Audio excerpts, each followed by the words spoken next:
Tempat kita berdiskusi tentang banyak hal menarik loh, bareng aku Nida. Dan aku Afifa yang bakal nemenin kalian selama 30 menit ke depan.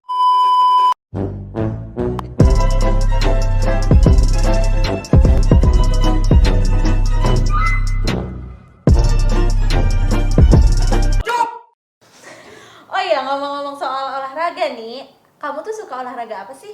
Aku nggak ada olahraga spesifik yang aku suka sih, tapi karena aku suka main air nih, jadi aku suka berenang. Kalau Oke. kamu?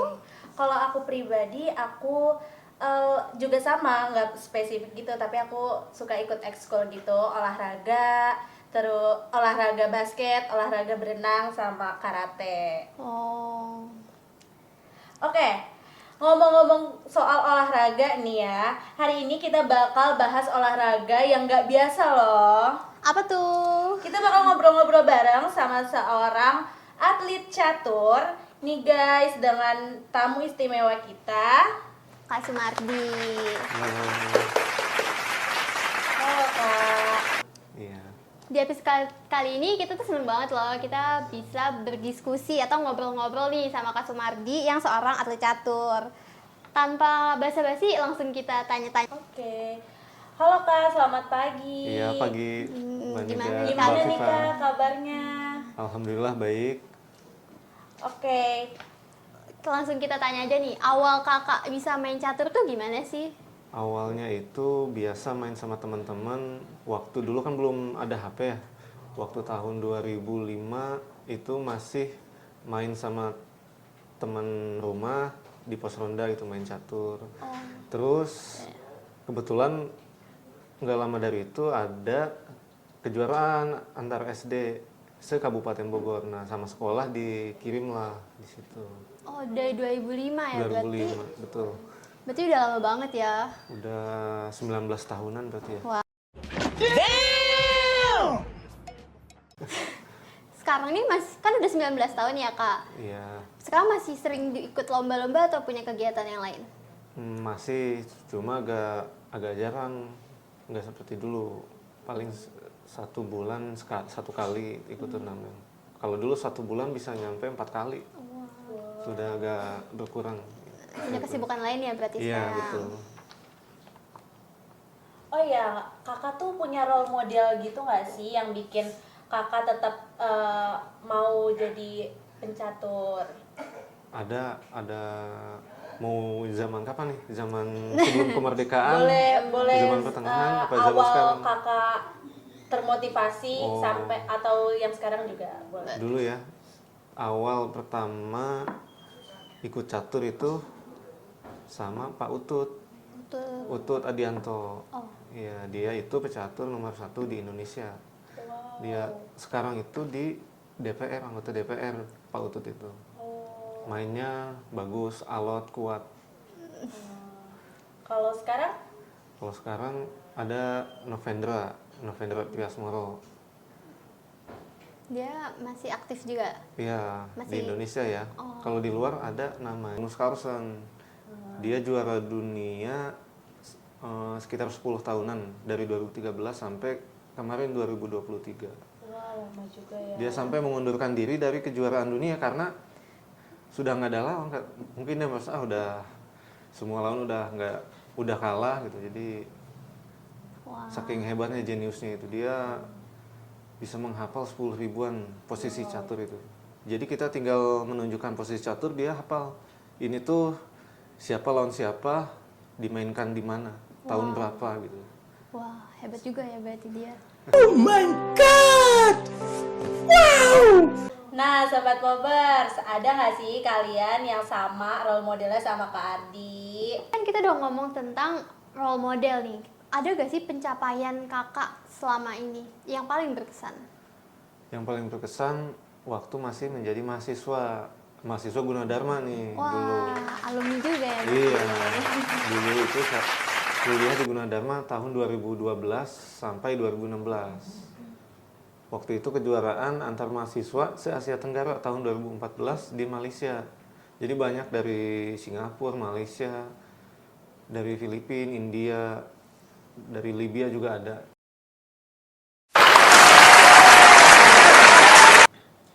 Oh ya Kak, ngomong-ngomong, tadi kan udah nih kita role model, terus motivasi gitu-gitu kan. Nah sekarang apa sih hambatan kakak selama bermain catur?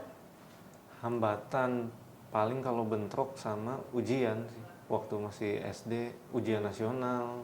Kalau kalau kuliah mungkin pas ujian utama ya, ujian utama. Iya. Kalau bentrok dia, jadi kita itu harus izin dulu. Terus paling susulan sih. Susahnya di pendidikan ya Iya, berarti. untuk bentrok. Kalau untuk sekarang Kalau untuk sekarang bentrok banget bentrok dengan pekerjaan, bekerja. Jadi nggak bisa full time di catur. Oke. Udah ngomongin hambatan, kita ada nggak sih goals kakak ke depannya atau cita-cita sebagai atlet catur, entah itu apa gitu? Tujuan berikutnya sih bisa masuk tim Olimpiade Indonesia, mewakili Indonesia di Olimpiade. Tapi selain itu pengen juga bikin sekolah catur untuk mengembangkan pecatur-pecatur muda. Jadi supaya lebih banyak lagi pecatur-pecatur yang bisa mewakili Indonesia di internasional.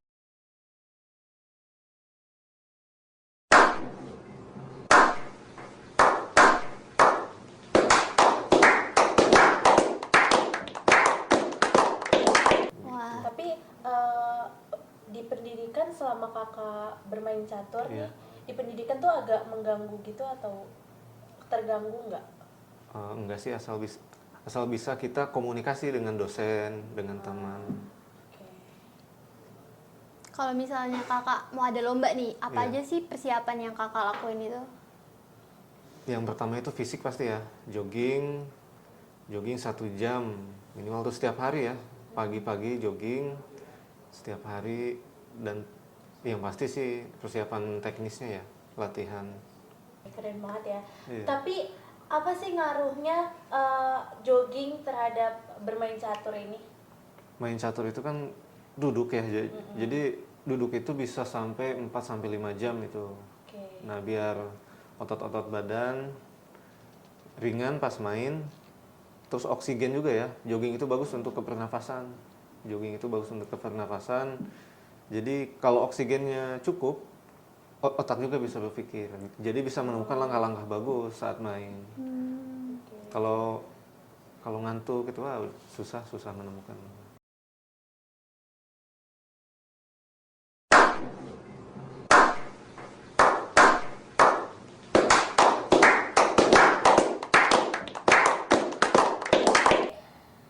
Nah, tadi kan ngomongin hambatan nih ya. Iya. Tadi kakak tuh gimana sih cara ngebagi waktu antara kakak bermain catur dan pendidikan di saat kakak masih menjalani pendidikan? Prioritasnya aja sih. Jadi kalau pas lagi turnamen kan nggak selalu ada turnamen besar ya. Jadi kalau pas lagi turnamen mendekati baru lebih fokus 70%-an fokus ke catur dulu. Tapi kalau lagi nggak ada turnamen dalam waktu dekat, ya pendidikan lah, di 70% ke pendidikan. Kalau misalnya ada lomba nih, ada gak sih persiapan khusus yang dilakuin sama Kak Ardi? Persiapan khususnya paling ya jogging, olahraga, main tenis meja. Jogging sih terutama. Jadi setiap hari itu harus jogging minimal 1 jam lah. Oke. Wah, berarti main catur ini nggak cuman duduk doang ya, harus ada persiapan lainnya juga. Iya. Sebelum Fisiknya adanya juga ada. pertandingan. Iya, wah, informasi baru buat kita Iya. yang awam banget nih soal catur. Oke Kak, next nih. Setelah persiapan, Iya. support orang tua itu terhadap kakak bermain dalam catur itu apa sih, gimana? Kalau support orang tua itu harus sih, 100% itu harus support. Jadi kalau orang tua nggak support, sulit ya untuk berkarir di catur gitu ya. Oke. Support dari finansial, dari moral juga. Orang tua kakak sendiri support nggak atau enggak? Sangat mensupport. Wah. Kalau boleh tanya nih ya, perjalanan catur kakak atau permainan di mana sih kakak paling jauh itu main catur di mana? Paling jauh ikut turnamen di Cina. Cina paling jauh. Tahun 2012. Jadi pas mau masuk Gunadarma, mau masuk kuliah, nah ikut lomba di Cina sampai 15 hari waktu itu. Kalau misalnya soal biaya nih, kalau kakak kan jauh juga, itu biayanya gimana permainan catur, dalam permainan catur? Kalau biaya mewakili daerah ya, misal Bogor, Jawa Barat, atau Indonesia, biaya full semua. Jadi tinggal main aja, jadi biaya akomodasi semuanya, terus dikasih juga uang saku itu, Pak. Semuanya jadi udah ditanggung. sudah ditanggung semuanya. Setelah bahas tentang biaya nih ya Kak, benefit Kakak selama menjadi atlet catur tuh apa aja sih? Benefitnya pasti sih pas juaranya itu dapat uang, pasti itu. Yang kedua bisa buat beasiswa juga. Nah, saya sendiri kuliah di Gunadarma ini beasiswa full. Full 100%. Dari semester awal sampai Iya, dari semester 1 sampai semester 8. Sampai PI kalau sampai 8. Sampai 6. Iya. Jadi Gunadarma itu salah satu paling support ke catur di Indonesia ini ya. Universitas Gunadarma itu lebih dari 20 tahun kayaknya. 30 tahun malah. Lebih dari 30 tahun support ke catur.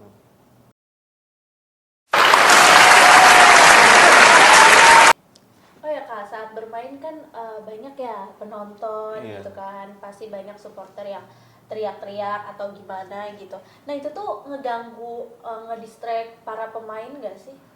Sebenarnya kalau turnamennya resmi, penonton itu dilarang masuk ke arena pertandingan. Jadi pertandingan itu di dalam ruangan, penonton bisa lihat dari luar ruangan. Jadi nggak Oh jadi yang di dalam ruangan itu pemain aja? pemain dan wasit. Jadi penonton itu di luar ruangan biasanya. Cuma bisa lihat lewat jendela atau dari layar ya ada infocus gitu. Oke. Nah selanjutnya pernah nggak sih di suatu pertandingan ada kecurangan gitu? Kalau saya sih alhamdulillah belum pernah ketemu yang curang ya. Oke. Tapi ya pasti ada lah kecurangan itu. Tapi di luar negeri ada yang sampai dia di banned seumur hidup, nggak boleh ikut turnamen. Dan Karena dicabut gelarnya dia itu dicabut karena curang. Wah. Curang itu ya pakai HP. Jadi posisi di papan, terus di HP. Ngeliat taktik Ngelihat di HP itu jadi kita itu berasa lawan komputer gitu. Jadi posisinya jadi langkah-langkahnya itu komputer. Wah. Ngomong-ngomong soal catur nih, di depan kita kan ada catur. Boleh gak sih Kak kenalin apa aja sih di dalam catur itu? Iya betul banget, kan pasti penonton di rumah nih pada nggak tahu nih kan ini tuh namanya apa gitu. Iya. Dalamnya juga boleh Kak kalau nggak tahu gitu ya. Cara mainnya putih melangkah duluan. Jadi semuanya pas putih melangkah duluan. Diawali oleh putih Iya. ya. Ini tuh ada apa aja jadi Kak? Kan ada banyak nih. Ini yang paling berharga, raja. Dia raja itu nggak bisa dimakan. Raja itu cuma bisa di skakmat. Terus di sebelahnya ada menteri. Nah, menteri ini perwira yang paling kuat. Dia langkahnya bisa seperti benteng atau seperti gajah. Terus ada gajah 2. Gajah ini ada gajah warna petak hitam dan petak putih. Jadi gajah itu punya jalurnya sendiri nih. Gajah putih nggak bisa lompat ke petak hitam sampai pertandingan selesai. Petak hitam dia jalurnya di petak hitam terus miring diagonal. Terus ada benteng yang jalannya lurus ke depan, ke samping, ke belakang. Terus ada kuda. Nah, dia itu langkahnya spesial, beda dari yang lain. Kuda itu kalau kuda itu kalau di petak putih dia cuma bisa ke petak hitam. Ada 8 petak. Langkah itu seperti huruf L. Dan kuda ini bisa lompat, bisa melewati perwira lain. Jadi kalau gajah itu kalau ketutup pion dia nggak bisa tembus.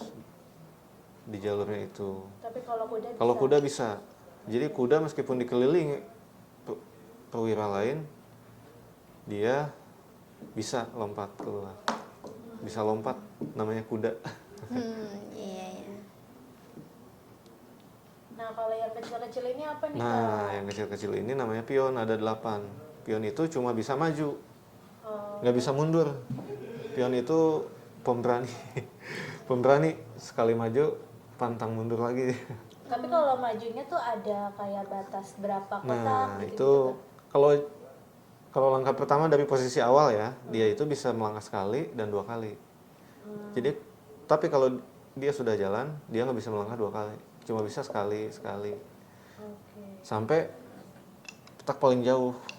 Nah, kalau pion ini kalau sudah ada di petak paling jauh, dia bisa promosi namanya, bisa diganti dengan perwira selain raja. Jadi semua pion ini bisa promosi, ini bisa jadi menteri nih. Pion ini. Iya. Buat kalian nih yang punya cita-cita jadi atlet, jangan lupa untuk terus latihan dan pantang menyerah ya. Betul banget nih, karena usaha itu tidak mengkhianati hasil loh guys. Nah, selama kalian ada kemauan pasti deh ada jalannya guys. Oke, segitu dulu kali ya kita ngobrol-ngobrolnya. Udah panjang banget nih. Kita ngobrol soal catur sama Kak Ardi. Betul banget. Terima kasih ya buat Kak Ardi Iya, udah sama-sama. menyempatkan hadir ke podcast kami.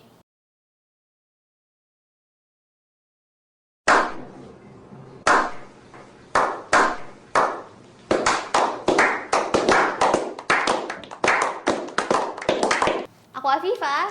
Aku Nida. Sampai ketemu lagi di lain kesempatan. Bye Bye bye sobat Pobers.